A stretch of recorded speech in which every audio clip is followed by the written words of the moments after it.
За сайн байцгаана уу, подкастын маань ээлж дугаар эхлэхэд бэлэн болжээ. За өнөөдрийн дугаарын маань зочноор Ардсан намын дэргэдэх оюутны байгууллага Ардсан оюутны холбооны ерөнхийлөгч Мөнх Эрдэнэтэйгээ ярилцахад бэлэн болжээ. За Мөнх Эрдэнэтэй энэ өдрийн мэндийг хүргье. За энэ өдрийн мэндийг хүргье. За подкастт орж оролцуулж байгаад бол маш их баяртай. За намайг сайн бэлгийн Мөнх Эрдэнэ гэдэг. За одоогийн байдлаар Ардсан оюутны холбооны ерөнхийлөгч албыг бол маш тэгэл хүн байна да. За тэгээ ямар ч Мөнх Эрдэнэтэй баярлалаа. Би бас энэ подкастын бас урилгыг аваад ингээд бас ярилцах боломж олгож байгаад. Тэгээ хоёулынгийн яриа бас мэдээж ингээд нам улсын талаар хоёулаа ярина. Ер нь бол нэлээд урт юм ярих байх гэж би бодож байна. Яг бол чи ч гэсэн улс төрд ороод тий улс төрийн салбарт ороод ингээд нэлээд бас туршлага шөрөглөөсөн олон жил болчлоо тий. Тэгээ мөн одоо оюутны гээд маш том байгууллагаас ингээд хариуцаад ахлаа явж байгаа. Энэ залуу учраас хоёулаас залуучуудын талаас нэлээд яриа өрнүүлэх байх гэж бодож байна. А тэгээ энэ яриа эхлүүлэхээс өмнө одоо үзэгчтэй би бас нэг Мөнх Эрдэнэ гэдэг нөгөө хувь хүнийг бас илүү нэг жоохон тодтоход тэгээ хоёулаа үндсэн нэг тийм левел агсан дараагийн төвчний яриа руу ордог юм гэж бодоод байна. Тэгэхээр Мөнх Эрдэнэ маань за жишээ нь нутаг уснаас ахуулъя тий. Аль нутаг хийх вэ? За тэгээд цааш дараагийн асуулт нь юу гэхээр ер нь бол үргэлжлүүлээд хоёулаач одоо Ардсан намыг гişүн шүү дээ тий. Тэгээд ер нь намтай яаж холбогдсон гэдэг яриаар ороод явуул. Яа, миний хувьд бол Унахан Улаанбаатар юм. Унахан Улаанбаатар дотор налах их. 3 үеэрээ налах дүүрэгт амьдарч байгаа. Тэгээд ер нь бол нэг налахын түүх бол өөрөө 100 жил 100 хэдэн жил болж байгаа. Тэгээд тэр түүхт бол манай гэр бүл бол 100 холбоотой байдаг. Тэгээд манай эмэм налах төрсөн, налахад байгуулагдахаас өмнө төрсөн. Тэгээд өвөө минь хүртэл ингээл налахыг хуурахын дарга гэртэл хийгээл эмэм маань эсгийн үйлдвэрийг нарахчдаг юм. Тэгэл налахтаа л ер нь амьдэрсэн ус. Налах ч нэг 100 жил болсон гэсэн үг юм тий. Тийм 100 жилээ сая 2 жил 3 жилийн өмнө ийсэн. Тэгэхээр нэг Улаанбаатар хот чинь 24 онд өдөлөө. Тийм. Тэрнтэй баг хамт ингээд дүүрэг болоо явчихсан гэсэн юм тий. Ер нь бол налах бол ерөөс Улаанбаатар хотыг бүтээн байгуулсан газар байхгүй. Жишээлбэл би зүгээр нэг налахаас гамаагүй шүү дээ. Амьдтартай. Тэгээ налахаас анх ингээд нүүрс олдоод Монголын хамгийн анхны хажуулдурж бол налах хотод бий болж байгаа байхгүй. Тэгээ анхны тусдаа ингээд бие даасан хот болж хөгжөөд тэгээ ингээд анхандаа ингээд мөрөн дээр зэрэгч юм уу тийм ингээд нүүрсийг холбоолдог гэсэн бол Оросын одоо буцалтгүй тусламжаар яг нэг капитал уурхай буюу яг орчин үеийн ажилтнуудсан уурхайг анх удаа үйлдвэрийн түвшинд байгуулж байгаа. Тэгээд юу гэдэг бид чинь тэрнээс өмнө бол үйлдвэр ч юм уу тий юу гэдэг бид нар чинь нэг 16 дор 100 шиг нэг ажилтнуудж байсангүй шүү дээ. Анхны ажилтнууджилт нь 20-аад онд эхэлж байгаа нь тэр 20-30-аад онд эхэлж байгаа нь тэр. Тэгээд тэнцэнэ хот байгуулагдаад ингээд яваад тэр хугацаанд тэр нөгөө нэг налахаас гарч ирсэн нүүрс тэр нөгөө нэг юу дулааныг бол Улаанбаатар хотыг бол бүтээн байгуулахад бол ер нь бол тэгээд налахын уурхай байдаг шүү дээ. Налахын уурхайч тэгээд баг анхдагч уурхай юм биш үү? Тийм, Монголын хамгийн анхны ажилтнууд гэсэн үг байхгүй. Зөв. Тэгээд тэрийг дагсан юу гэдгийг шилний үйлдвэрч үү юм те тэрийг дагсан хамгийн анхны төмөр замт хамгийн анхны бетон уучлалтай замч гэдэг юм те. Тиймэрхүү зүйлийг Улаанбаатараас налах хооронд бол одоо налахын ямар сургуулийг төгссөн бэ? Би налахын одоо 2 дугаар 10 жил буюу Эрдэмээр үйлчлэлээр сургууль. Эхлээ 2 дугаар амжилтж аваад Эрдэмээр үйлчлэлээр сургуулаа. Төгссөн. Тэгээд тэрийн төгсөөд бол Идрис сургуульд сэтгэл зүйч мэргэжлэр сураад бакалавр хамгаалаад тэрнээс хойш бол Монголын боловсролын их сургуульд боловсролын удирдлага чиглэлээр мастер хамгаалаад сүүлд бол Стэнфорд их сургуульд улс төр судлалын чиглэлээр мэргэжлээд ажилласан. Стэнфорд хэдэн онд явжсэн? Стэнфордод би 19 онд явсан. За тэгээд ирээд шууд ажлын байр. Тэгээд ирээд ажлын байр. Одоо эрхэлж байгаа ажил. Одоогийн байдлаар бол хамгийн түрүүнд бол Ардсан оюутны холбооны эрхлэгч хийж байна. Улс төрийн ажил тий. Мөн дээрээс нь бол яг нэг хувийн бизнес хийгээд нэг сайт хийж ажиллаж. Одоо ингээ манай Ардсан намын яг залуучууд яг тийм шүү дээ тий. Энэ нэг хувийн улс төрийн ажилтайгаа дандаа нэг хувийн бизнесийн чиглэлийнхүүдийг хийгээ явж байдаг шүү дээ. Тэгэхээр нөгөө ямар нэг төрөөс татаас байхгүй нэг өөртөө ингээ болгоод явж идэг залуучууд байдаг байхгүй тий.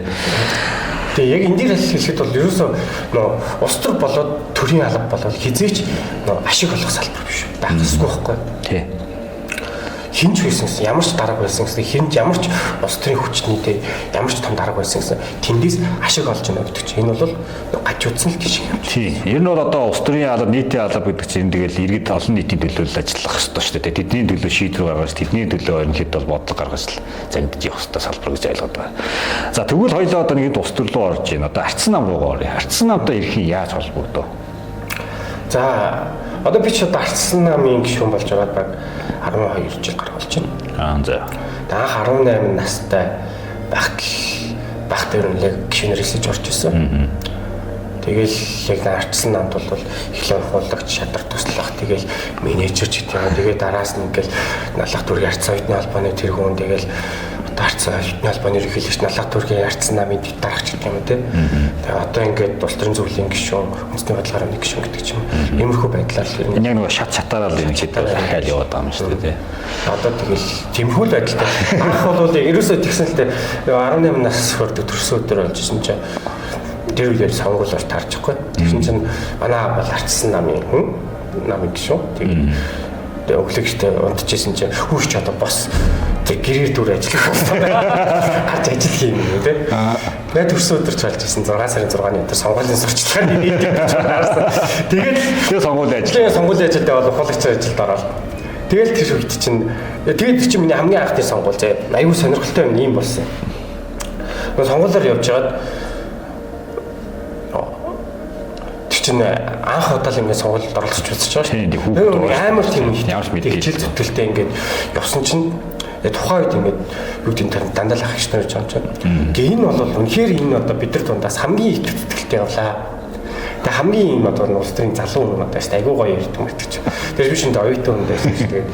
Нэлтгүүрэл мэтгэлцээний клубын тэргүүн мөрөмжл уурсан. Оюутны зөвлөлийн сургуулийн оюутны зөвлөлийн дараа марч байсан. Тэгээ ингээд ухаалаг ихтэй аюу гоё өвдөл юм шүү дээ. Эгээч нөөний миний итгэл өнөмшлч ерөөсөө тийм байхгүй. Нөөний эргчүүл арчлал эргчлөө гэдэг тийм. Тэнгүүдл чинь нөгөө мэдэн үнэлэгдэж эхэлсэн л дээ. Үнэлэгдсэн л дээ. Тэр бол миний амьдралтаа анх удаага нөгөө өөрийн нэг ойрын хүрээлээс илүүтэйгээ хөндлөнгийн хүмүүст үнэлэгдэж үзсэн хамгийн анхны жишээс. Тиймдээс би тэр одоо гэдэг намын гишүүн байх таа ч юм уу тийм. Гишүүн байх энэ үзэл баримталтай үнэн зохиосон илүү надад таалагдсан учраас одоо л ингээд Ардсан намын гишүүн шивж байгаа. Одоо Ардсан оюутны холбоо гэж байна шүү дээ. Тэг хоёулаа нэгэнт одоо би Ардсан оюутны холбооны бас ингээд өдөрж байгаа хүнтэй ярилцж байгаа. Хоёулаа бас нэг Ардсан оюутны холбооныхон бас үүсэл гарлаас нь бас товчхон мэдээлэл өгөөд явуул. Ардсан оюутны холбоо бол ер нь ингэдэг. За хөөд Монгол улсын хэмжээнд бол оюутны байгууллага бол үеийн түвшинт айгүй хүчтэй байсан байхгүй. Жишээлбэл 1990 оны Ираны явсгалыг бол оюутны байгууллага оюутнууд анх үдэж эхэлсэн ч гэдэм үү те. Оросын нөгөө зүйл талбарт ус задруу онох бол гарцаагүй байсан боловч тэрэн дээр оюутнууд тэмцэжсэн ч гэдэм үү те. Мөн 90 он Хятадд оюутнууд 80-ад онд Солонгост оюутнууд дандаа оюутнуудыг залуучууд ер нь бол арчлалыг арцсан өсгөлж гэдэм үү те. Энэ болохгүй байгаа зүйлийн төлөө тэмцдэг. Тиймдээ ч бол Монголд бол ер нь залуучуудын байгууллага оюутны байгууллага нэлээд өндөр бас хүлээлттэй байсан. Гэхдээ бол Ардсан намын хувьд бол яг оюутны байгууллагатай бол байгаагүй. Тийм сүүл байгуулагдсан. Бид нар бол яагаад гэдгийг бол шалтгаан мэдэхгүй. Гэхдээ бол 2017 оны 5 сарын 17-ны өдөр Ардсан оюутны холбоо бол анхны урлаа хийгээд тэр үнээр нь лавдорж өгдөг. Ерөнхийлөгчөнд лавдорж өгдөг нь тэмдэглэж байсан. Одоо тэр хүний бүр ирэх хугацаа 4 жил болоод дууссан. Тэгээ одоо араас нь 2 дахь хэлчний 2 дугаар одоо 2 дахь ерөнхийлөгч гэж хаягдлаж явах юм байна. За Ардсан оюутны холбоо за 17 онд ямарчсан байгуул анхны урлаараа. За 2 дахь саяны сонгуул би ч гэсэн ерөнхийдөө бол харсан л та. Хэдэн хүн гэлээ өрсөлдсөн? 2 нийт 3 өрсөлдөд тэгээд олонхын саналаар бол дэмжиж гарч ирлээ шүү дээ. Тэгээ одоо за лавд орж явах бол одоо ингээд өөр албан тушаалтаа ингээд дараагийн ажлуудаа өгүүлээд өгсөн гэж явж байгаа шүү дээ. За мөн Эрдэнэ гэдэг одоо яг энэ ерөнхийлөгчийн хувьд энэ Ардсан оюутны холбоонд ямар хуу чиг баримжааг ерөнхийдөө барьж явж байна. Яг миний хувьд бол хамгийн нэгдүгürt бол одоо би ч юм бол яг ерөнхийлөгч болоод одоо нэг жил хүрээгүй л явжлаа л дээ. Жил хүрээгүй 6-7 сар ч юм уу тий явж байна. Тэгээд энэ байдлаар ингээд явхад одоо хамгийн түрүүнд ингээд Сайн ингээд энэ жил бол нэг гишүүдийнхаа идэвхжүүлэх үйл ажиллагаа хийсэн. Тэгэхээр улс төр 2-2 томгоо сонгуульд таарсан учраас бол яг гишүүдийнхаа идэвхжүүлэх ажлуудыг бол хийж харах юм бол хийсэн боловч тэр нэг сонгуульдаа дарагдаад тэр маань нэг үр дүнд хүрсэнгүү. Тэнгүүд одоо яг дараагийн оюутны холбоо ардсан оюутны холбоо ямар ч хандлагатай байх юм бэ? Ерөөсөө энэ ардсан нам гэхээс илүүтэйгээр энэ улс төрд залуучууд оюутнуудын идэвх оролцоо маш муу болчиход байна. Энэ идэвх оролцоог хэрхэн яаж нав хаваар идэвхжүүлэх юм? Энэ тал дээр л байлаа. Тэгмэл жишээлх юм бол одоо Монголд хараад үзэхэд ингээд нам гэдэг зүйл бол амар нэгэнд алдсан байхгүй. Яагаад ч нэр алдаа гэдэг бол бид нар ойлгомжтой харж байгаа. Улс төрчдийн үйл ажиллагаа дэрэгдэд таалагдахгүй болохоор улс төрийн байгууллагуудын нэр хүнд автоматар. Тэгээ мөн одоо нөгөө ялсан намаар мөрөөр хийж үлдэх маш том нөлөөлж байгаа шүү дээ.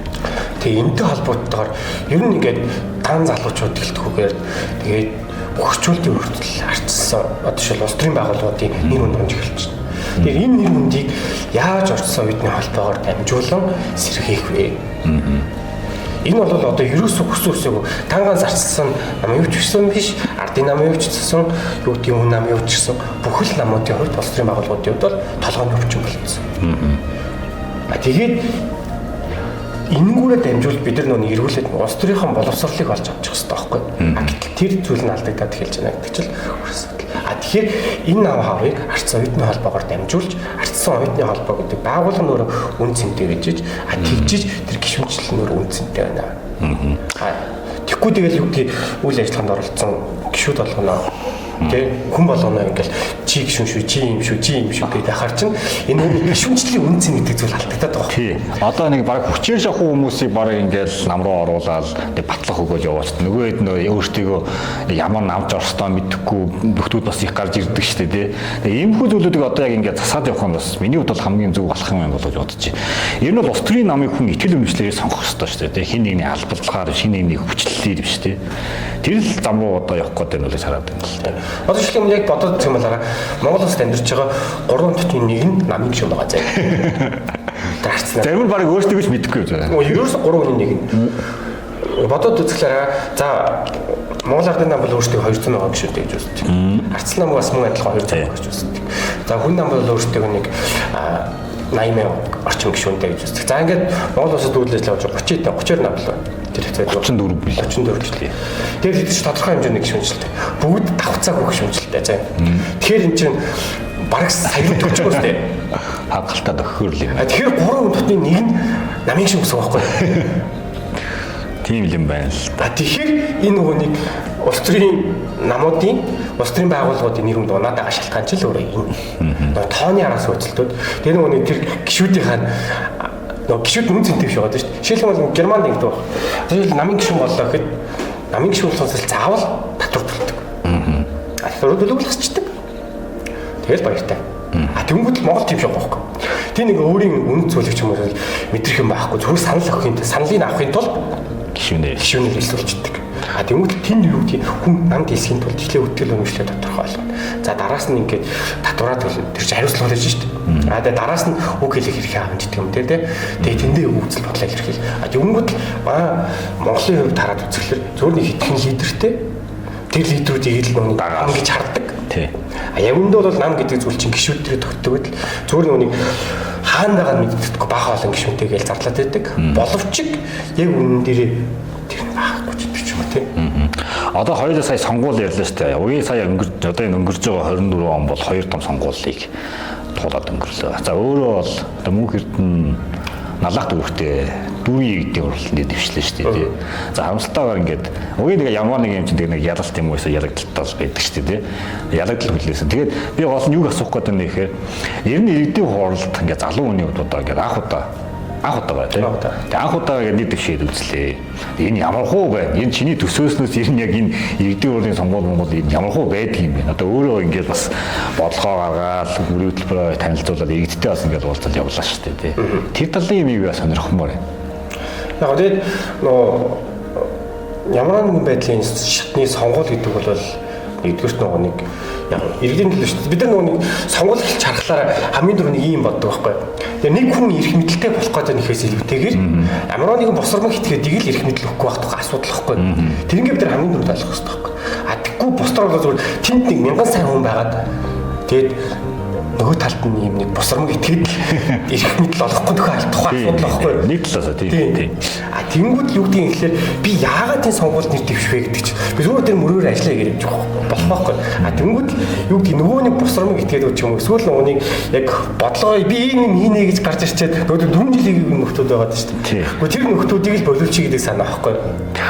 Апостол би нэг тэнд очиод эрх мэдэлтэй болоод нэг тэг ингээд нэг дараа зэрэг болох нь сонирхох тухай асуудал шүү дээ. Яг зүгээр Монголд л нөгөө нэг нэг дэвшээ гаргахлаараа даргуулцдаг гэж ойлголттой. А тэгмүүд анхнаасаа бид нар үгийнх нь утгаас нь аваад иргэдийн төлөөлөл байхгүй. Тий. Иргэдэд төлөөлж л одоо тэнгүүтлээ яадаг яаж ингэ ш за би бүр хамгийн шиг харилцдаг шүү дээ. За нэгт ингээд бид нар ингэ санамсаргүй юм шиг санаатай юм шиг хэрнээ ингэ ялгалан гадуурхалтыг улс төрийн одоо хүчнүүд улс төрчд улс төрчд гэдэг нэр л да тийм ээ. Түүнтэй улс төр сонирхдаг юм залуучуудыг автоматар юм ядуурлан гадуурхаж эхэлдэг. За энэ бол намчаа тий намчин ч гэдэг юм нүгдий тий илүү нэг юм өөрөөс нь илүү гадуурхаж түүх байх юм. За тэгээд эхний ядуурлан гадуурхалт ингээд бид чинь цөөнх байхгүй нийгмийн цөөнх уструуд ингээд өөрийнхөө үзэл бодлыг илэрхийлэх гэж бодоод та цөөнх болоо өрчиж байгаа. За тэгвэл цөөнхийг бас дахиагаад байгаа. За тэгвэл юу гэдэг юм бэ? Энэ залуу хүн юу ч чадахгүй мэдэхгүй. Туршлага байхгүй. Тэгээд цөөнхүүд дотор цөөнхүүдийг дахиад ягуургаад байгаа юм шиг байна. Тэгвэл би нэг хүн сонсчихсан байхгүй. Маа намд л та. Тэгээ би намайг ингээд чи бол энэ намын ирээдүйд залуу дараагийн үе зөвхөн мундаг залуу шүү чи. Чи бол бидний халааг авна гэж хэлээд 15 жил болж байна. Одоо ч би халаасан малгаш. Аа байж л гэдэг нөгөө итгэе байж. Тэгээ би одоо ингээд 40 хүрч ин 50 хүрch явж байгаа байхгүй. Гүдөө юу гэдэг энэ ялгарлан гадуурхал чинь байгаад байгаа учраас ингээд энэ асуудал. Тэр үүдийн ингээд тэр нийгмийг яаж бид нар ингээд эрүүлээ хараад тэгээ рационалс гэдэг юм. Ялангуяа манай намд нэг үе солигдох процесс юм явагдахгүй баг гацч шуудал гэдэг зүйл харагдаад байна л та. Одоо нөгөө намайг хүүхэд байхад байсан ах нар байж лээ. За нэг оюутан байхад ингээд сонгуульд дэвшээдүүддэг ах нар доорч байж л бай.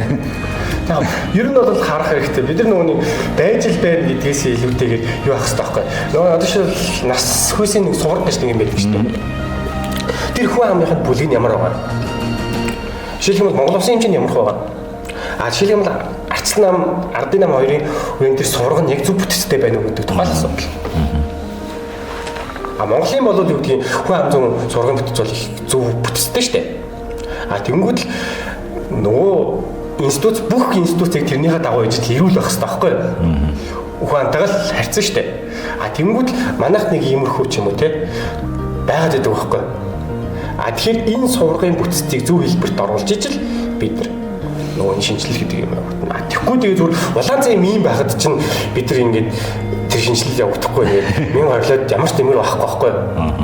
Жишээлбэл Арцлан намд 18 насны гишүүнчлэлтэй хэдэн залуучууд байгаа. Үнэн нэр бол байгаа. Тэг.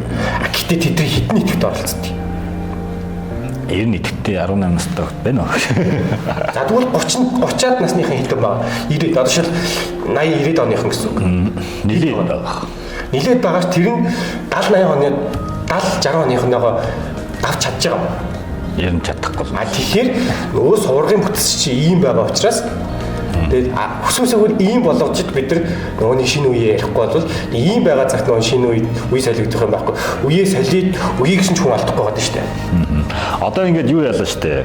Их хурл манай нам бол яг одоо үндсээр бол ялагдчихлаа шүү дээ. 2 том сонгуул дээр. Их хурл дээр манайх цөөх болцсон. За орон нутг дээр ч гэсэн одоо ер нь зарим нэг яг аймагуд дээр яас байгууллаа. Дүүрэг дээр дүүргүүд нийслэлд болохоор нэг дүүрэг дээр. Нийслэлийн хэмжээнд бол бүр амар хосууллаа шүү дээ.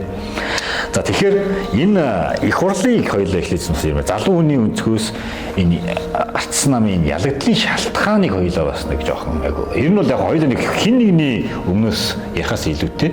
Одоо мөнх эрдэнэ гэдэг хүн яг өөрийнхөө бодлыг тодтоод хэлүүлээ. Энэ манай намын ялаг. Гэтэ зөвхөн анх удаа ялагдчихаагүй шүү дээ. 3 удаа ингэж дагааж манаачаад их хурл дээр ялагдчихлаа шүү дээ. Энийг энэ залуу хүний хувьд бас ардсан намын бас дотхон байж байгаа хүний хувьд энэ юу гэж харж байна.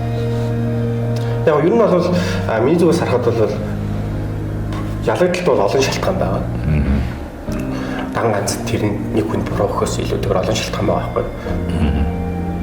Гэхдээ миний бол хамгийн харж байгаа юу гэж үздэг вэ гэхээр энэ арчлал энэ нийгмийн үе шилжил бидэрт арай жоохон яг зөв муугаар хэлж байгаа юм шиг арай жоохон хямдхалтцсан юм даа гэж үздэг.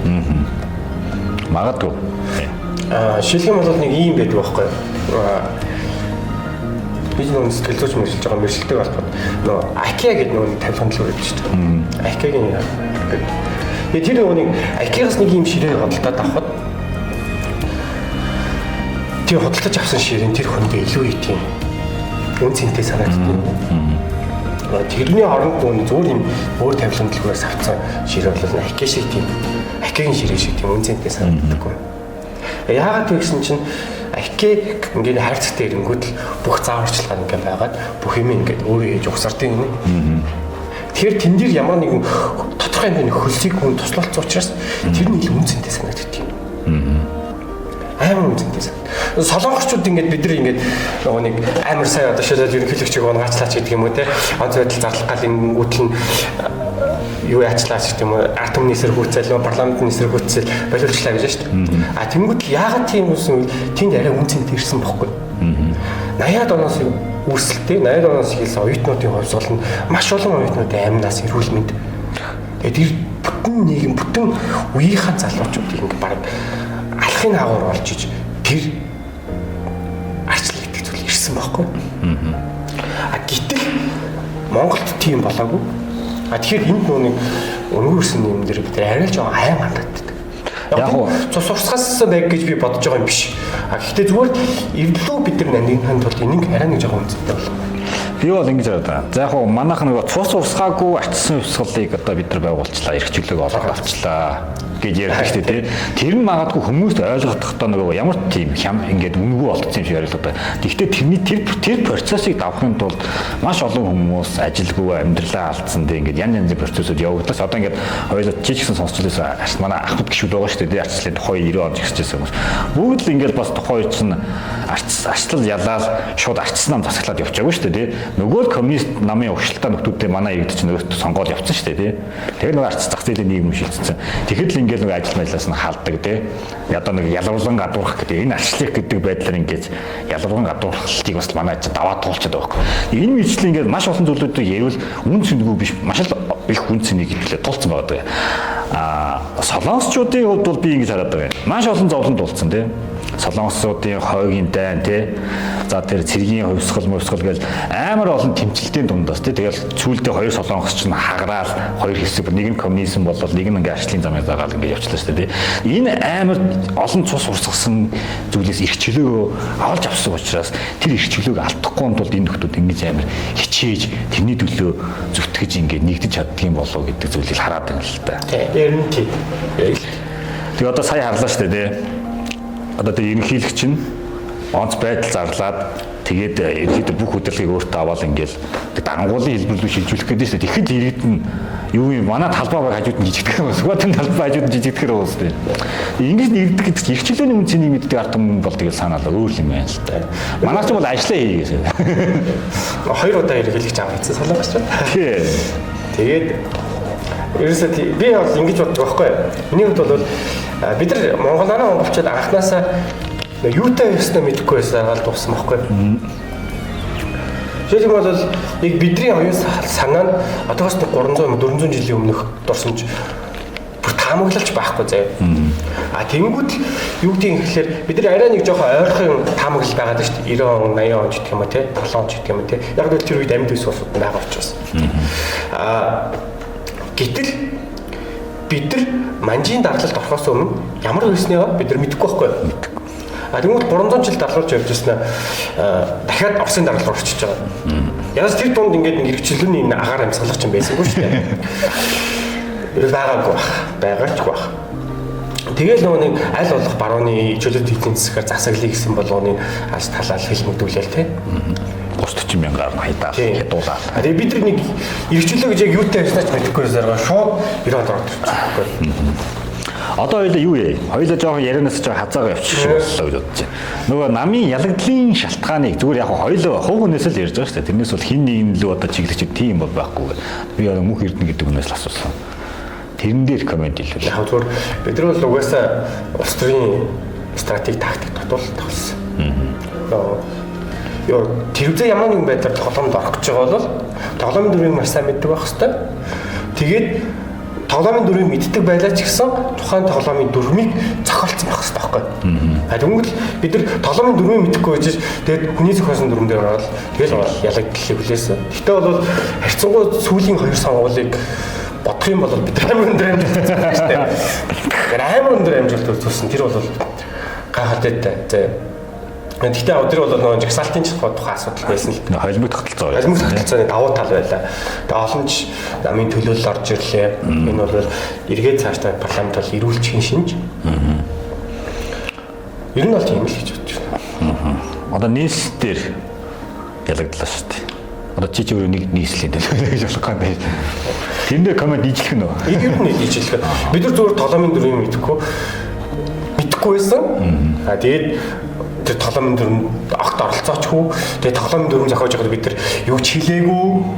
Тэгээд бид нар бол угаасаа системийн алдаагаар л ялагдсан. Би яг наад чиний яг нөгөө стратеги ингээд тоглоомын дүрмийг өөртөө мэдэхгүй орчлоо гэдэг. Би бол 100% санал нэг байна. Яагаад тэгж харж ийнэ гэхээр манай одоо ардын намчин бол өөрөө маш том ингээд бадцсан нам шүү дээ тий. Гişүншлэн хатуу тэд нар чинь нэг уушарваад байдгүй нэг хатуу. Тэгээ нам бол нам гэдэг яг үндсэн социалист сэтгэлгээ ингээд суудсан нөхдөд байгаа шүү дээ. Ардсан намынхан бол ингээд хөвөлзүүртэй яатч байгаагүй ингээд ороодоо гараатай явж идэг хүмүүс байдаг шүү дээ тий. Тэнгүүд л ардсан намтай хамт цааталт нь дахиад 30 нам байгаа байхгүй. Тэдний зарим нь 10 ингээд баг сонгуульд орж ин тий. Тэнгүүтэл нь манай намынхан сонгуул болгоно гоншиндаг нэг юм байгаад. Одоо бол энийг бол сурчмаар байгаа юм.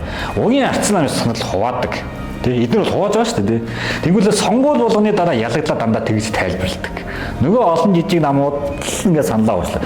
Өмнө сонгуульд хийсэн тэгээ ярьжлээсэн. Тэрний өмнөдөө ярьжлээсэн. Тэгээ манайх яалчгүй нөгөө чиний саяны хэлдэг нөгөө стратеги төлөвлөгөө ямар ч юм байхгүй юм гээл.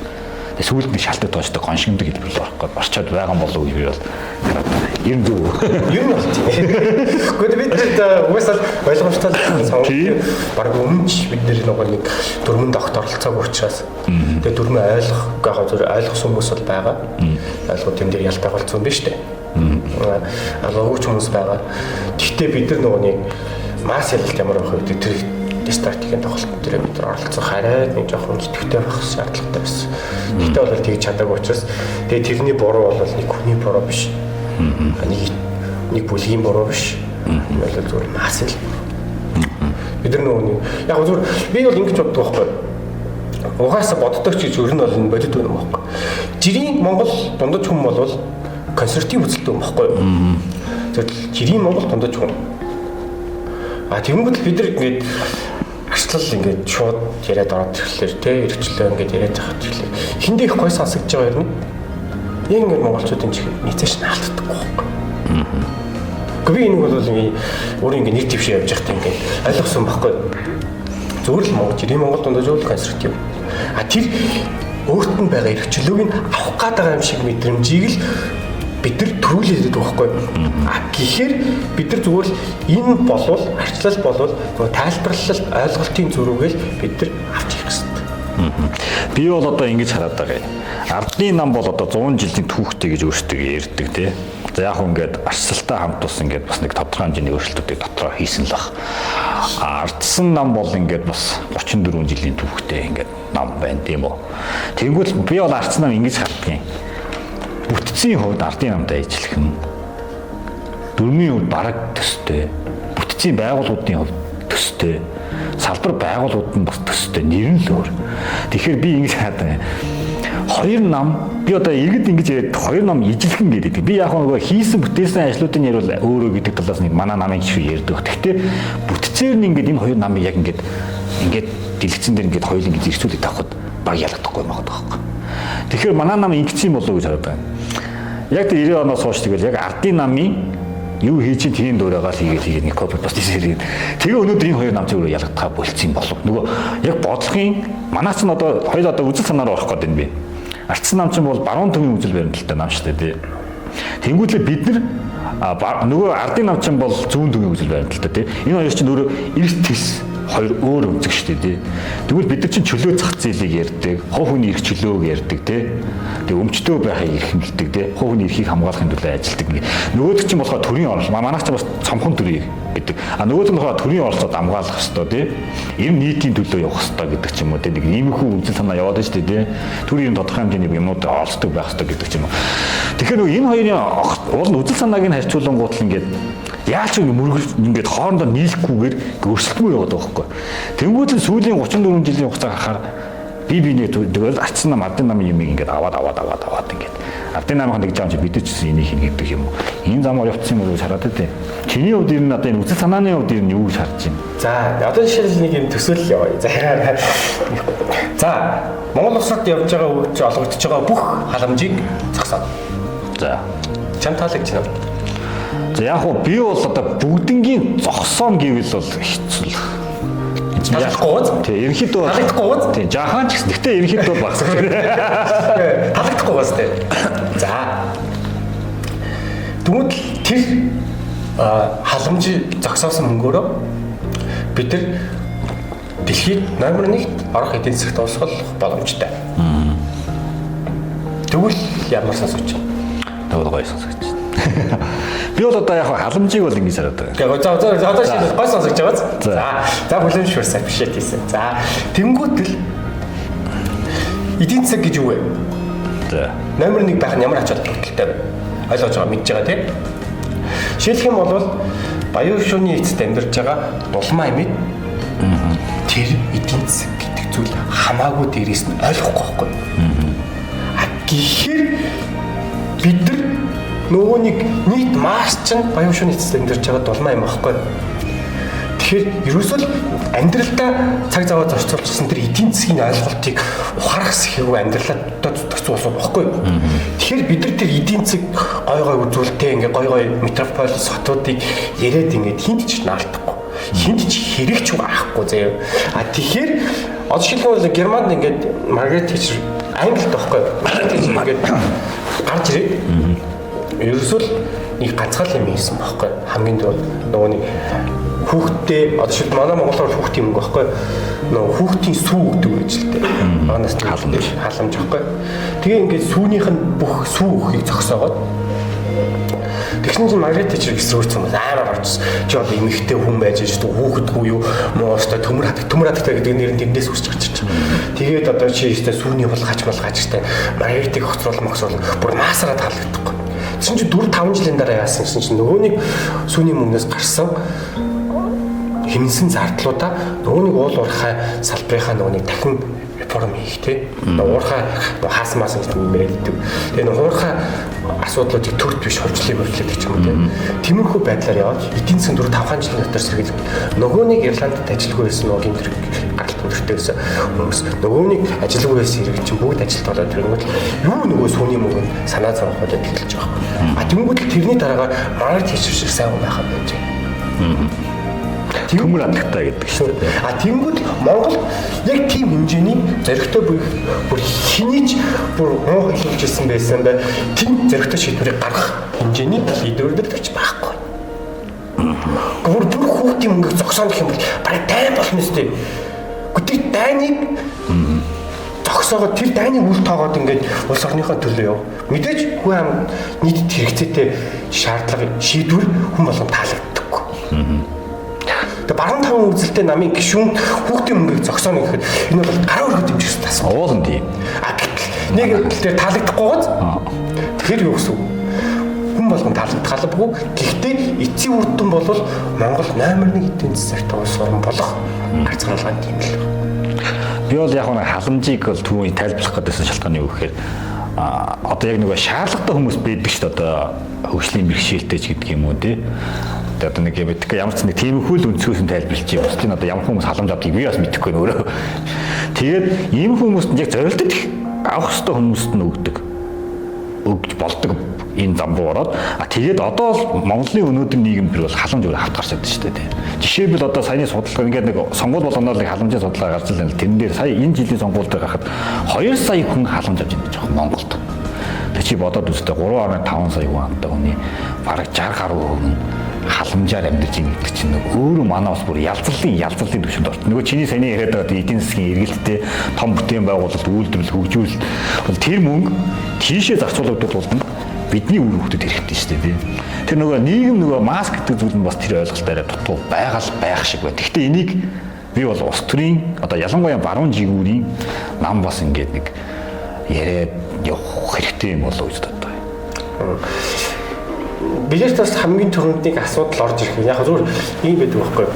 Жишээлбэл нийгмийн эмзэг давхаргаа зүгээр боломжтой анги давхарханд авч явах үүрэгтэй байхгүй юу? Энэ өөрөө онлын тухай асуудал байхгүй юу? Үүрэгтэй. Энэ өөрөө төрийн легитим чанарыг ч хадгалж яадаг асуудал.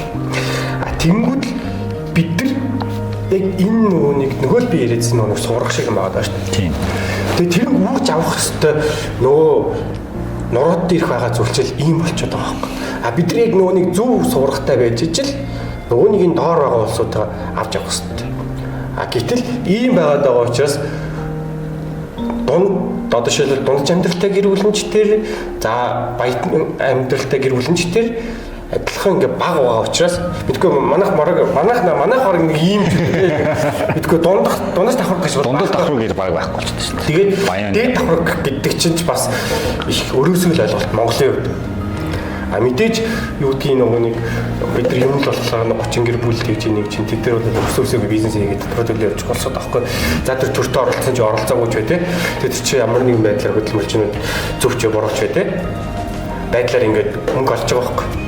Тэгмэл тэд нар ингээд дунд дэртэйгээ адилхан хэмжээний ийм хэмжээний нөгөөнийг нуран дээр үрээд авах боломж чадамж байхгүй.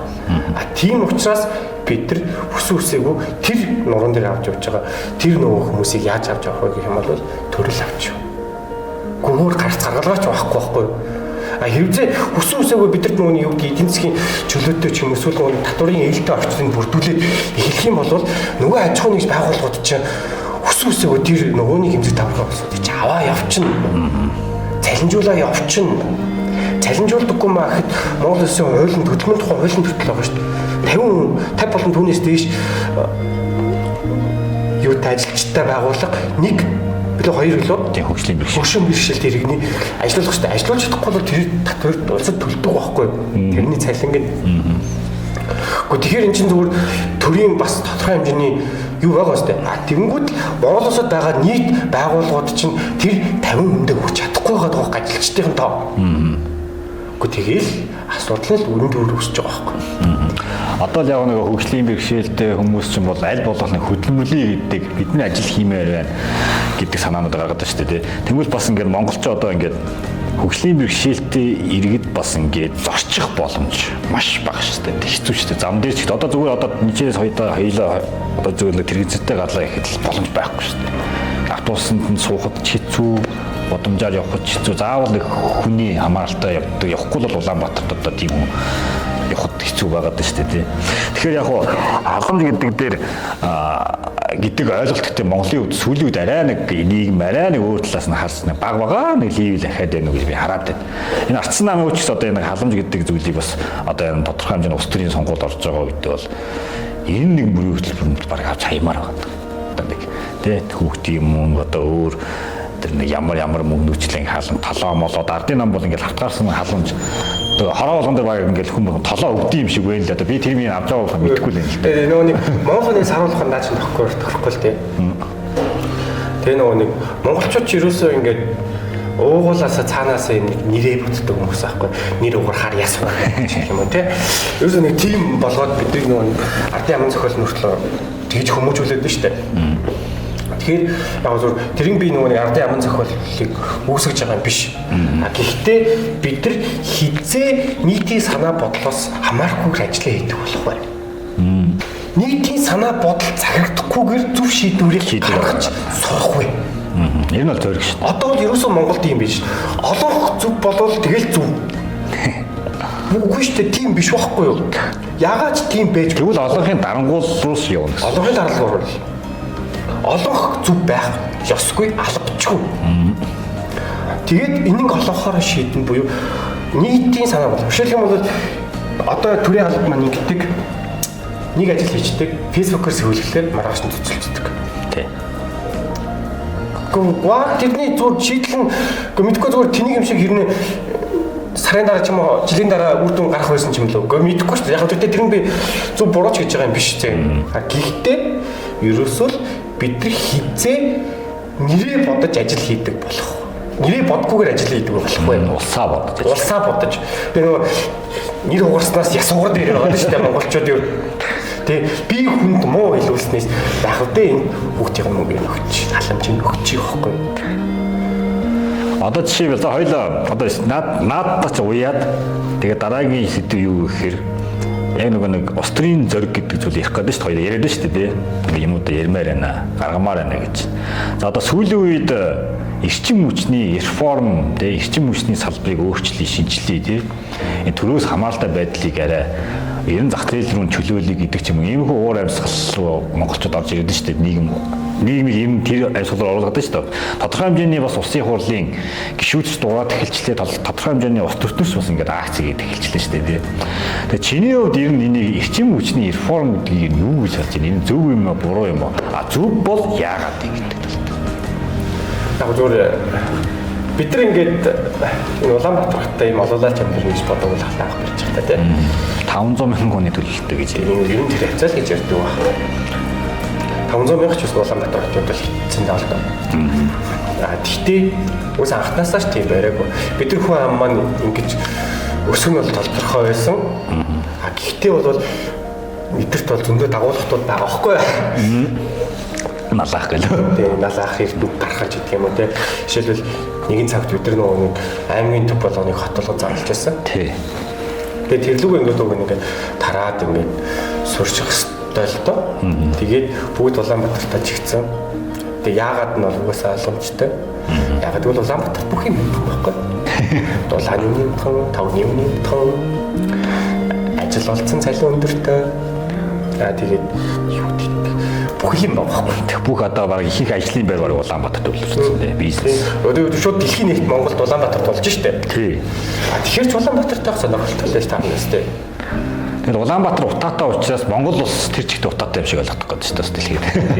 Ер нь бол тийм. Ерөөсөө тэр нийт хүн амынх нь бараг 50% шахав Улаанбаатар хотод амьдарч байна. Гэхдээ яагаад ойлгомжтой Улаанбаатар бүх юм янтан байхгүй. Тэгээд саяхан би нэг юу хараа. Яг түрүүний хүүхдийн мөнгөтэй ч хүртэл хамаатай л та. Би нэг аргумент сонсоод боёнгийн жаргал цагаан гэдэг нь хэлсэн байлээ. Өдөө яаж Улаанбаатарыг утааг болгож хөгжүүлэх болох вэ? Нөхөн амын нэгтрчлийг багасгах уу гэдэг чинь Улаанбаатарт амьдарч байгаа хүмүүст хүүхдийн мөнгөний олох байж байгаа. Гэхдээ нэг талаар хөгжөлтэй юм шиг байна. Яагаад байж болохгүй юм гэдэг асуудал. Яг мэдээж энэний ард дээрээс нөгөө юу гэдгийг хүний эрх зөрчлөөж мөрчлөөж ялгуулсан гадуурлага зөрчлөө янз бүрийн зөрчилдөд гарч ирэл л дээ. Гэхдээ бид нар хүссэн үсээгүй хүмүүст сонголтыг өгөх нь стохгүй. Хамгийн чухал хэрэг сонгох хэрэг гэж би бол боддог байхгүй. Амьд явах хэрэгээс илүү сонгох хэрэг байхгүй. Хүн амьд явахаас сонгож болно шүү дээ. Тэр сонгох. Энэ сонголтын бид нар хүссэн үсээгүй өгөх шаардлагатай байхгүй. Мэдээж өөр юу гэдгийг заавал Улаанбаатар хотод хүсүүсгүй тийм тог цахилгаан байхгүй ч юм уу өндөр өртөгтэй байгаад байхад бид тэр заавал тийш гэнэ гэж байгаа юм шиг байхгүй. Бид нар эдийн засгийн чөлөөт юу гэдэг эхлээд бид эрчим хүчний салбараар реформ хийн гэхээс илүү би буруу гэж байгаа юм шиг. Реформ хийн гэхээс илүүтэйгээр төр захиргааныхаа жишээлбэл нот дэвсгэр ч юм уу тэр хуулийг эргээ харчих хэрэгтэй байна. Татварын тухай хуулийг эргээ харчих хэрэгтэй байна. Тэ. Эхлээд бид нар яг Улаанбаатар хотын нийт хүн амыг минимумд ингээ барьцсны дараагаар үнэхээр эрчим хүчний асуудалтай бол тэр ингээ ярих хэрэгтэй байхгүй. Тэгээ миний хувьд бол эрчим хүчний яг нэг реформ би бол яг хэрэгтэй гэж харж байгаа. Яагаад хэрэгтэй гэж харж байгаа болохоор Монгол улс чинь өөрөө эрчим хүчнээс одоо 100% баг хамааралтай шүү дээ. Хойд өршөөс хамааралтай шүү дээ. Тэгээд одоо ингээд тогтцохын тасалддаг. Одоо олж ялангуяа Улаанбаатарт начаалууд дэлгээг болж байна гэдэг. За магадгүй чиний ярих юмтай бас тэрийг ярих гэдэг л дээ. Энэ хүн амын энэ бол сэрэг болох хэрэгтэй байна гэдэг тийм. Улаанбаатарыг хүсэж ирдэг биш. Улаанбаатараас энэ тэр гарлаа ихэд хижээн биш. Улаанбаатараас өөр газар очих боломжийг эргэлхийлэх хэрэгтэй болчих гээд шүү дээ тийм. Яг тэгээд би түрүү хэлж байгаа нь эхлээд засгийн захиргааны тухай хуулийг харах хэрэгтэй байна. Татварын тухай хууль. Ягаад татварын тухай хуулийг харах хэрэгтэй байх гэж байна шүү дээ. Бид нар эдийн засгийн чөлөөт бүсүүдийг байгуулах хэрэгтэй байхгүй. Чөлөөт хотуудыг татварын чөлөөт хот бүсүүдийг бид нар бүрчилсэн гэж хэлээд байна. Тэнд одоо жишээ заавал дархны жишээ авч дээ. Дарханд одоо татвар бага. Дарханд ингээд ажил хөдөлмөр бизнес хийх юм бол татвар бага гэдэг ч юм уу. Энэ мөн үү? За жишээ нэг талаараа тийм. Хоёрдугаар тал бидний зөвхөн шууд амийн төвч гэдэг юм уу байгаа хотууд Улаанбаатар хотод амьдарч байгаа улсуудыг шууд нэг өдрийн дотор хүлээгээд авах боломжгүй. Үүнтэй яг адилхан бид эрчим хүчний салбар реформ хийлээгээд маргааш бид нар тогных асуудал шийдчих боломжгүй байхгүй. Тэгэхээр бид нар нөгөө нэг адилхан хугацаа зарцуулна зэ. Яг л адилхан хугацаа. Бид нар ингээд шинэ дулааны станц барьлаа гэж бодоход, дулааны сахилгаан станц барьлаа гэж бодоход 4-5 жил. Тэгэнгүүт л нөгөө нэг аймагуудтайгаа боломжтойгоо шилбэл дулааны сахилгаан станцтай аймагуд байгаа даа штэ. Тэр эрчим хүчтэй тэр хангалттай хүрэхгүй байгаа тийм 100% ажиллаж чадахгүй байгаа аймагуд байгаа. Тэр аймагуд дээр хамгийн эхлээд эзэн засгийн буюу татварын чөлөөт үсийг мэдээж тэнд аж ахуйн нэгжүүдийн хамгийн татвар хэрэг тухай асуудал. Тэнд чинь үйл ажиллагаа болон барилга байгууллагын байх юм бол татвараас тодорхой хэмжээний хувь эсвэл тэдэн жилийн турш огт татвар төлөхгүй. Эсвэл тэнд төлөх ёстой татвар чинь чөлөөлөх тухай асуудал. Гэх юм бол би бизнес эрхлэгч юм барилгын компаниас тэнд хүснээр очиж дураараа очиж барилга барих байхгүй. Тэнгүүд юу гэдгийг тэнд барилга баригдаад эхлэх нэг чинь тийшээгээ нэгдүгээр тэр барилгыг барих гэж очиж байгаа усуд очно. Араас нь тэнд хүмүүс нөгөөнийг дэд бүтцийн асуудлыг шийдэж эхлэх юм бол хүмүүс ихэндээ сууршаад эхэлнэ. За дээрээс нь үзүр үйлчилгээ тэгээ үүж худалдаа гэх юм уу тийм байгууллагууд нь очино. Гэрээлээ төрийн үйлчилгээ араас нь юу гэдгийг бид нар тодорхой хэмжээний элчин сайдын яамнуудаа тийшээгээ гаргах боломжтой. Хамгийн дөрөв элчин сайд бид их сургууль мөрөг юу байгаа шүү. Нэгдүгээр элчин сайдын яамнууд байх боломжтой. Тэнгүүд л юу гэдгийг тэр аймагуд руу ингээд тий нөгөөний бүхэл хөдөлгөөнийг Улаанбаатараас тэр хоёрын хооронд гурван хөдөлгөөнийг тогтмол ойлгож байгаа. Тогтмол байгаад их хүмүүс өсөө сонголттой гэдэг л. Наач их амар гоё аргумент байна. Миний хувьд бол. Тэгэхээр энэ бодож байгаа хүн маань тийм нэг. Бидний эрчим хүчний реформ хийгээд дулааны станц зөөд Улаанбаатарт одоо ингээд цахилгааныг хангах нь яг энэ тайлбар хугацаа зарцуулна. Тэнгүүд эцсийн үр дүндээ яах вэ гэхээр Улаанбаатарын хүмүүс дахиад 300 сая төгрөг. Тийм. Адилхан ч хөрөнгө зарцуулах баг. Тэгээд бидний 2 дугаар шатны үйл ажиллагаа юу гэх юм бол дулааны цэцлэгаан станцууд байгаа. Тэр заавал тэр атмыг ингээд шууд ингээд 100% яах хэрэгцээ байхгүй байхгүй. Бидэрт хэрэгцээ байгаа. Гэхдээ ганцхан байгаас илүүтэйгээр олныг барих хугацаа хөтөсөн хөрөнгө мөнгө санхүүжилэгчний үлээ тий. Нэг атмын цэцлэгаан станц тоглолтод гарлаа гэж бодоход тэрийн зарчийн хооронд нөөцөөр ажиллаж явах хэрэгтэй гэх юм уу дараагийн цэцлэгаан станц байж хэрэгтэй. Гэхдээ бид нар тийм боломж байхгүй байгаа учраас цаг хугацаа хөрөнгөний тухайчсан авч үзэхэд бол тийм зарчим бараг хувийн хвшил бараг одоо жишээ нэг татварын хөнгөлөлтөө бүс буй ялгах юм бол хувийн хвшил бараг энэ асуудыг шийдчих юм шүү. Тийм. Түр нэг оролцох шаардлага байхгүй. Тэгэхээр бид нар нөхцөл дэвсгэр засгийн тухай ярих гэж хэрэгтэй, татварын тухай ярих гэж хэрэгтэй. За мөг юм тэгээд энэ дэше явсан юм. Наач их надад амар тийм их сонирхолтой содон сэдв санагдлаа. Ерөөс би ч гэсэн надад нэг тийм бодож байгаагүй юм байна. Тэгээ наач энэ явж бараг л ингээд нэг шийдлийн төвшний асуудал гэж хараад байна л. Энэ хараад байна гэж энэ сая сонслоо. За тэгвэл ингээд эрчим хүчний тал. За ингээд одоо чичээрөөр бас Улаанбаатарын иргэн, Налаах дүүргийн иргэн.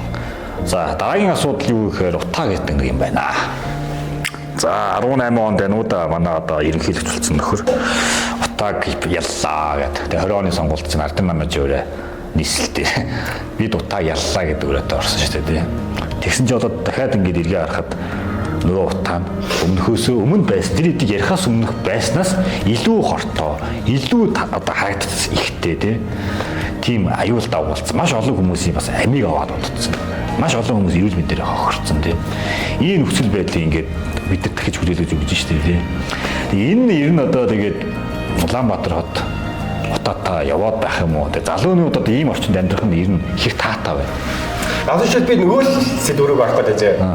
Одоо ч гоё утаатайгаа холбож ирж байна. Жишээлбэл Улаанбаатар хотын нийт утааны 60% ерөөсөө гэр оролт төлдөг байхгүй. Гэр оролт дотроо бүр гэрт амьддаг байлаа.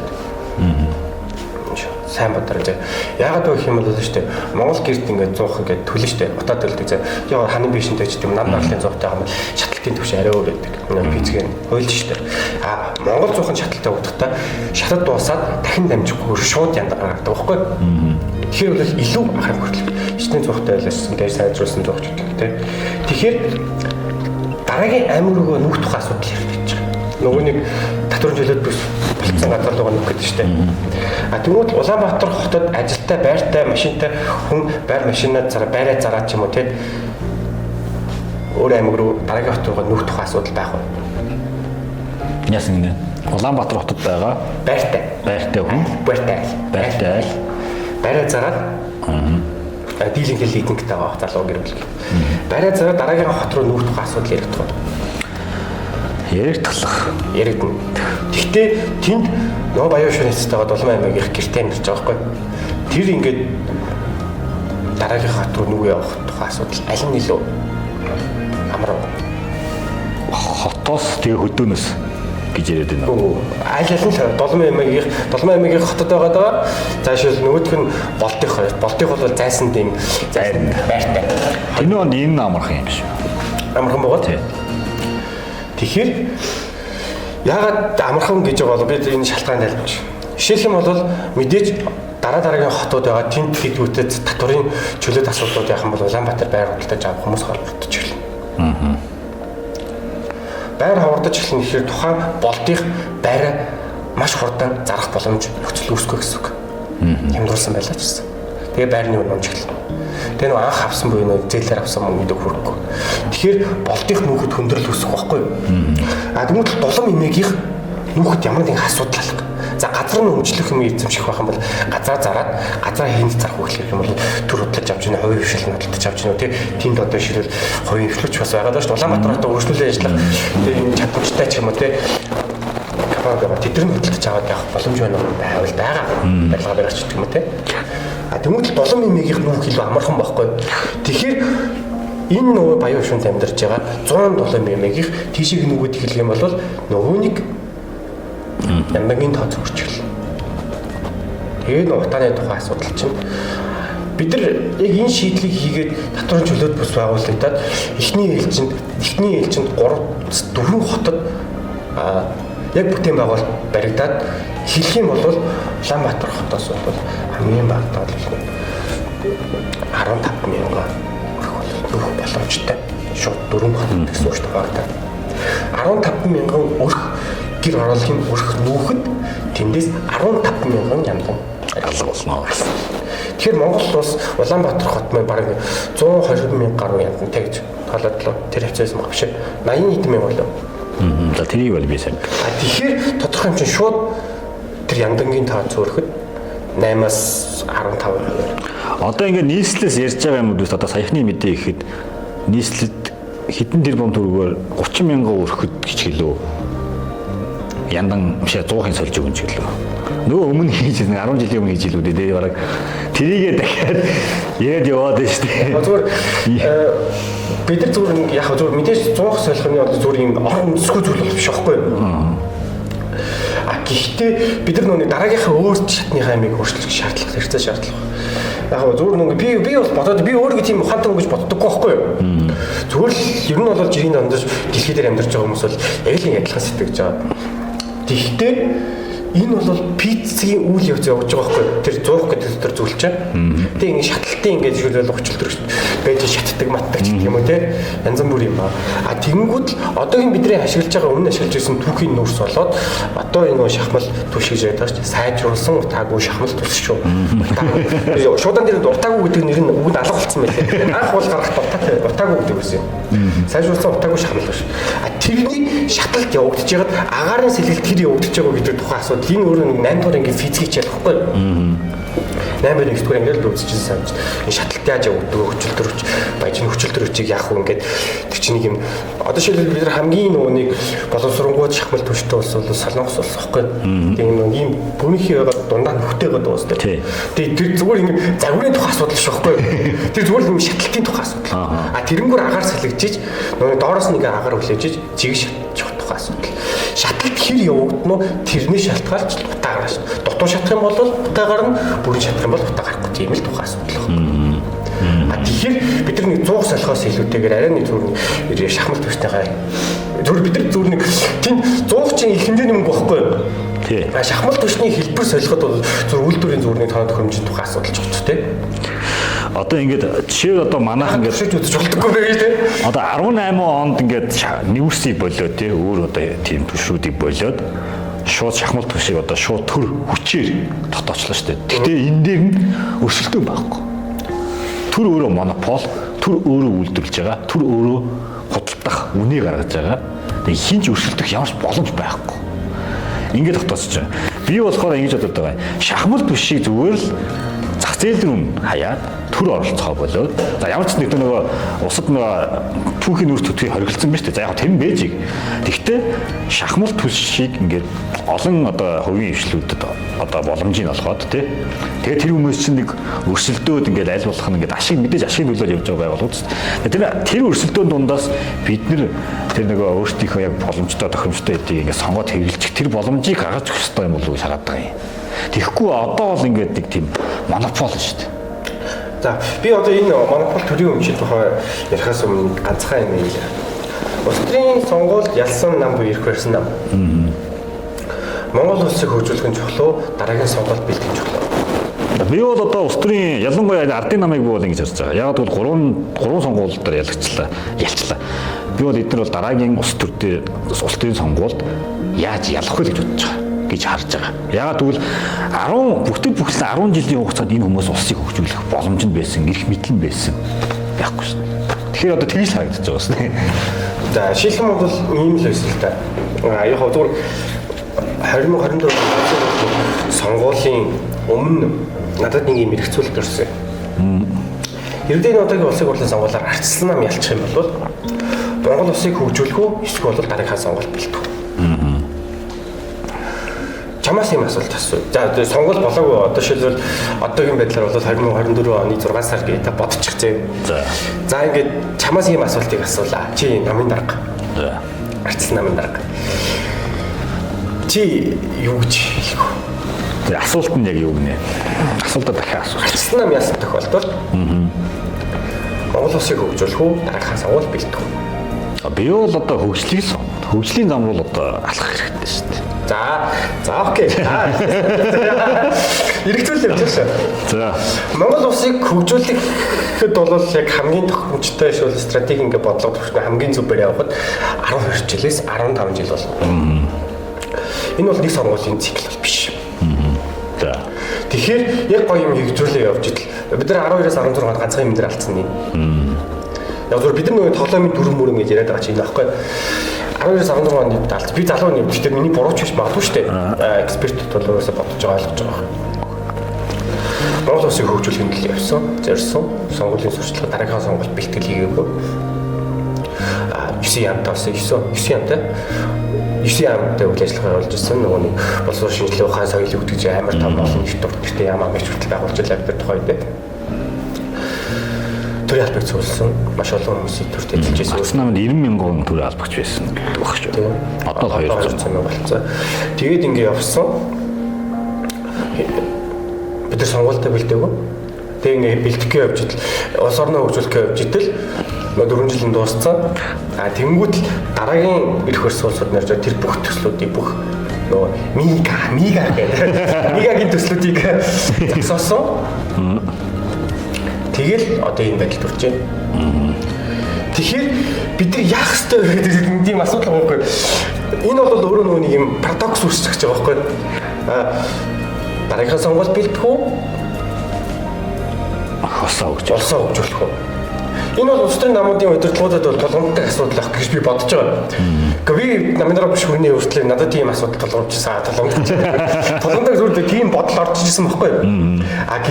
Тэгэхээр би бол юу гэдгийг мэдээж улс орныг хөгжүүлэхэд 12-аас 15 жилийн хэрэгцээ шаардлага байгаа бол эхний 4 жилдээ буюу эрх мэдлээ батлахын тулд дараагийнхаа 4 жил эхний 4 жилдээ би дараагийнхаа сонгуульд бэлтгэн чухал юм аа гэдэг л сонголтыг хийнэ.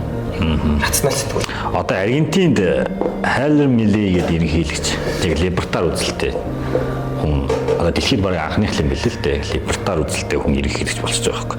Тэгээ сая жилийн хугацаанд ажиллаад тэгээд нэг сэтгэлдээ оруулсан байгаа юм. Тэр бүр гамбар таахан шигтэй зарим. Тэрийг харин нэг жилийн дотор орныхаа инфляцийн түвшинг 200% болгосон байхгүй. Тэгэхээр тэр чинь өөрөө чөлөөцөх зээл байгаа байхгүй.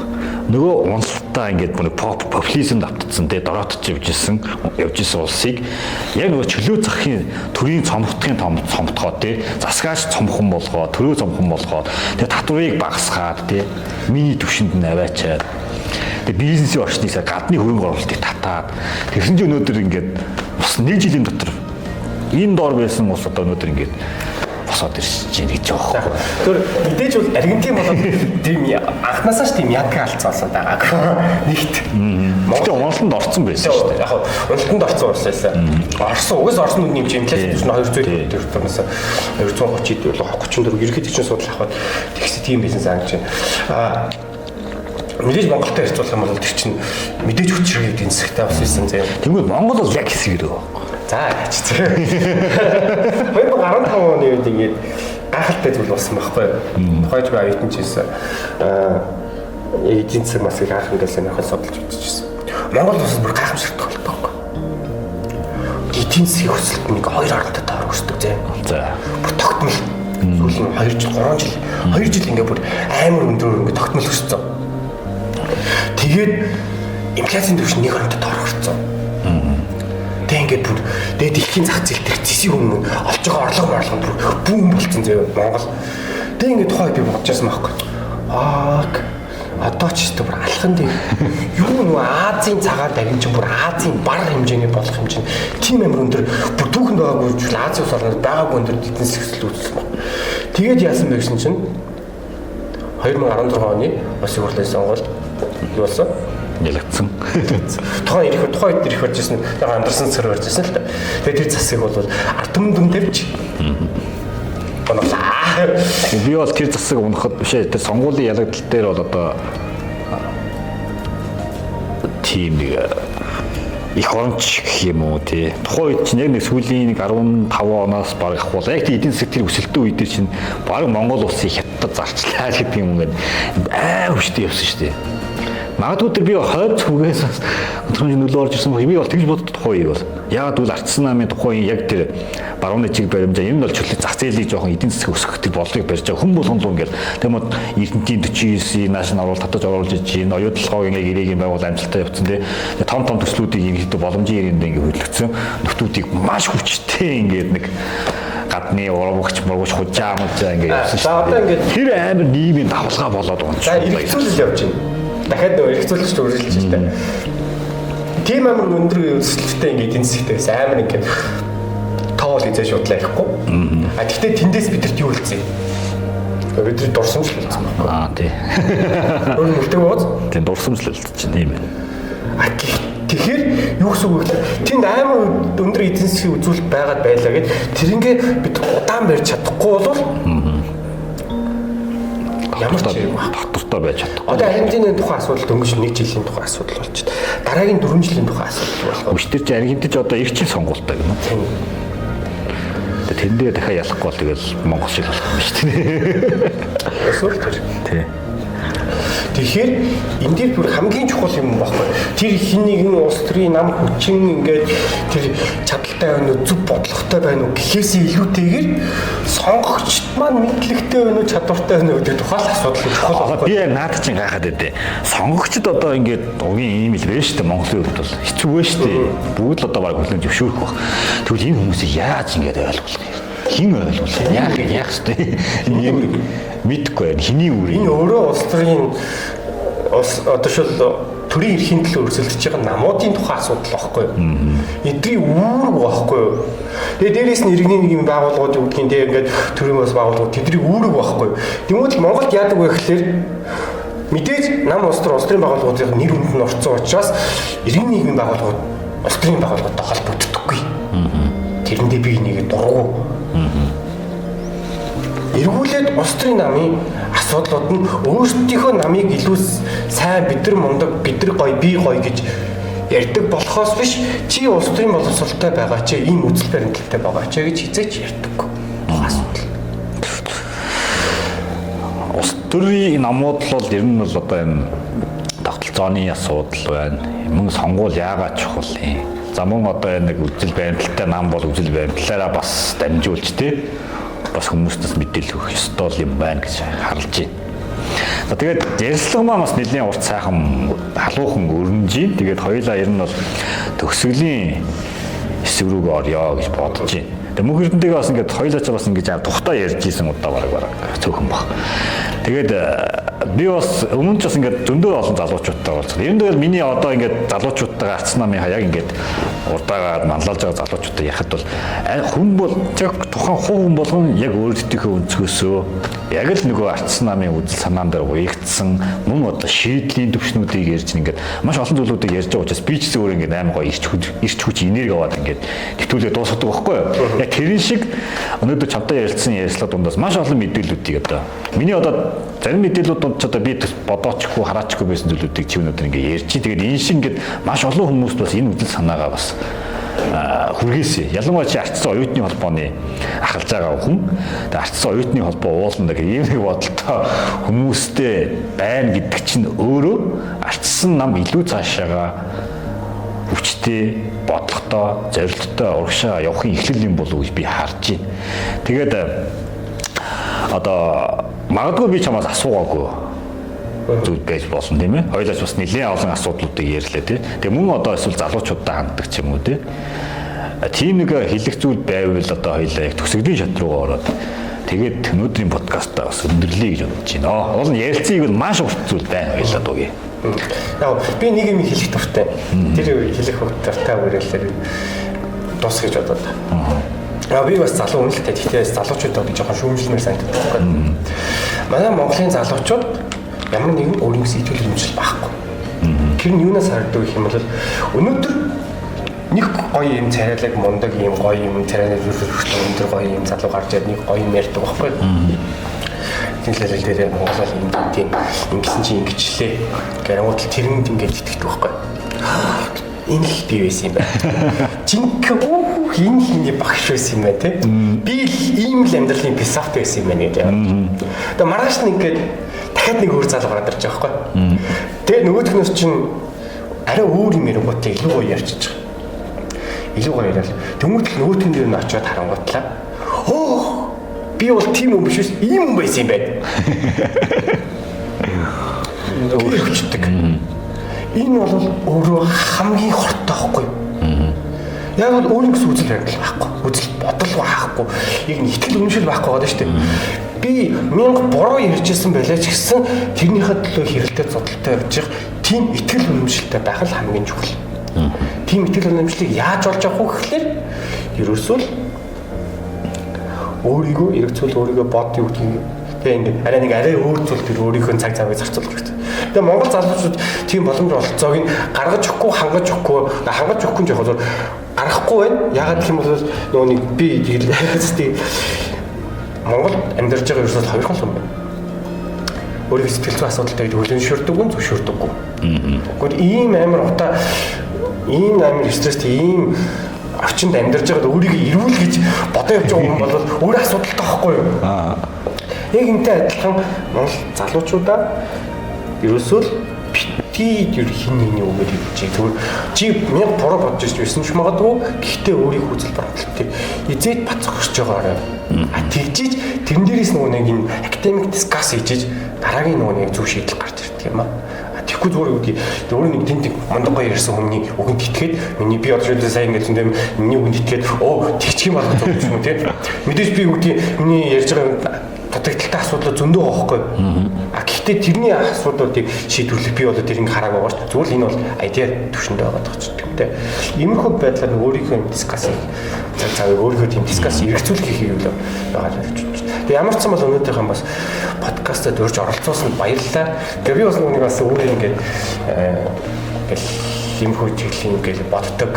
Тэгээ ингээд ярихээсээ ингэж боддог байгаа. Гэтэ тэр боломж нь олддоггүй. Тэгээ энэ боломжийг гаргаж одоо энэ подкаст тавьж оролцуулсанд бол маш их баярлалаа. Би бол бас маш баярлж байгаа. Тэгээ миний үуч гэсэн одоо ингээд мөгийн устрын философич би ойлгож байна. Энэ бол мэдэрж ойлгоход бол наач бас хугацаа шаарддаг байна. Тэгээ мөгийн яг үндсэн философиг би мэдхийн тулд надад хугацаа шаарддаг байна. Тэгээ өнөөдөр би бол мөгийгөөс маш олон тийм шинэлэг мэдээллүүдийг авч чадлаа. Тэгээ подкастын маань утга учирын үндс нь бас нэг энэ хэсэл байсан байгаа. За тэгээд ямар ч байсан өнөөдрийн подкаст маань маш сонирхолтой сэдвүүдээр шинэлэг мэдээллүүдтэй ч бас өндөрлөө гэж бид өгнж байна. Тэгээд одоо хоёулаа би эндээс баярлалаа. Тэгээд баярлалаа одоо ямарсан дуусгач. Тэгээд би найстаа манай компани үйлдвэрлэж байгаа 5 цулын Food Lab брэндийн 5 цулын шилийг гээд дээж болох юм барий. Тэгээд би нөгөө чамд нэг яриад байсан шүү дээ. Тийм би бас одоо чи нэг амтлаад үзээрэй. За ямар ч цаа энийг сайхан амтлаад үзье. Тэгээ нөгөө нэг би бас нөгөө хоолны салбар юм баггүй. Яг одоо салбартай ингээд устрын салбар, хоолны салбар, сэтгэл зүйн салбар, нийгмийн салбар гэдэг нөгөө хүн ингээд зохицолтой хөгжиж явах хэрэгтэй байхгүй. Тэгээ тийм учраас би нөгөө хоолны салбар ерөөсөө өөр Монгол өөрийн гэсэн нэг тийм хаал байдаг байхгүй. А тэгээд бодсон чинь бол нэг ялангуяа Монгол олон шөлтөө хоолны соёл маш багтаа байгаа юм баггүй, орон баггүй. Тэгэхээр бас яг энэ шөлтөө хоолны соёлыг, шөлний соёлыг бас ингээд Монголд дэлгэрүүлээ явж байгаас найстаа бас баярлалаа. Баяр хүргэе. Тэгээд ямар ч юм бол энэ бол Монголын гэлбүү дэлхийх болоорой гэж ерөөё. За ерөөл батар шээ. Хураа. Шинэ хоол зохиох, шинэ хоолны жор гаргах гэдэг чинь өөрөөс амар том асуудал. Тийм. Маш том ажил. За ямар ч баярлалаа. За тэгээд өнөөдрийн подкаст маань ийхүү өндөрлөж байна. Өнөөдрийн дугаараар маань Ардчсан намын дэргэдэх Ардчсан оюутны холбооны ерөнхийлөгч Мөнх Эрдэнэ маань оролцлоо. Тэгээд дараагийн Мөнх Эрдэнийхэн бас устрын ажил тэгээд маш тэр одоо сая ярьдаг тэр олон салбаруудын ажилтнаас амжилт хүсье. Тэгээд дараагийн дугаараараа иргэн уулзцаая. Баяртай. За баяртай. Bye bye.